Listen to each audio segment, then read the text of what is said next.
Okay, so that was crazy. Everything that happened in Eden Prime with the beacon.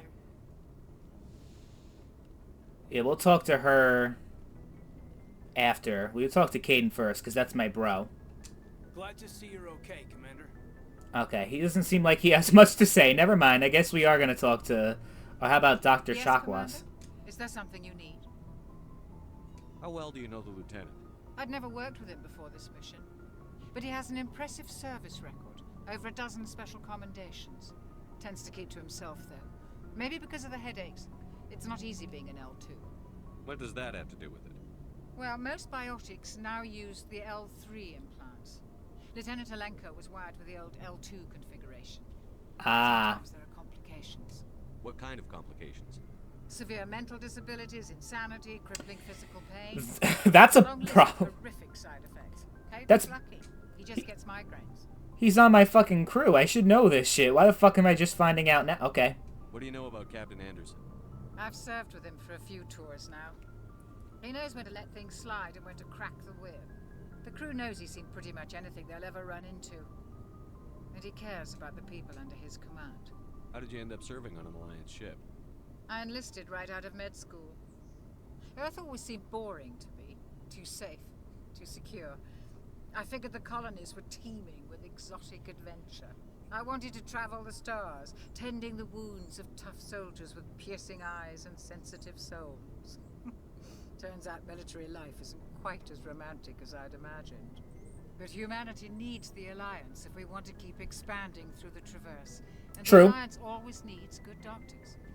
So I stayed on to do my part. Ever think you made the wrong choice? Sometimes I think about opening a private practice back on Earth. Or maybe taking a position at one of the new med centers out in the colonies. But there's something special about working on soldiers. If I left the Alliance now, I'd feel like I was abandoning them. I should go. Goodbye, Commander. I wonder if now I could talk to him and... Glad to Okay, see never you're mind. okay, Commander. Because I learned more about him, you know? Like, that was interesting, all this shit. That I forgot because I didn't really interact or do much with Caden for obvious reasons that'll be more apparent later on in the playthrough, because I think I'm going to do the same fucking thing that I always do when it comes to Caden. Alright, let's talk to Ashley, because we never talked to her before. She's part of the crew now. I'm glad you're okay, Commander. The crew could use some good news after what happened to Jenkins. Jenkins was a valuable part of this crew. Part of me feels guilty over what happened. If Jenkins was still alive, I might not be here. You're a good soldier, Williams. You belong on the Normandy. Thanks, Commander. That means a lot from you. I've never met anyone who was awarded the Star of Terra. Things were pretty rough down there. Are you okay? I've seen friends die before.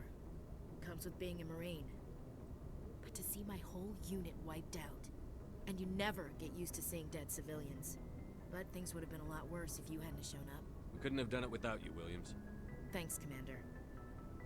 I have to admit, I was a little worried about being assigned to the Normandy. It's nice when someone makes you feel welcome. I think you're gonna fit in here just fine, Williams. Thanks, Commander. Yeah, you have to, if you want to do stuff with her, there's no better way to say it. If you want to do stuff with her later down the line, like in this game and then the entire trilogy, you have to, like, start off the conversation being nice and, like, having, like, friendly options. But goddamn, we're, like, the same height. That's pretty crazy. That's very crazy.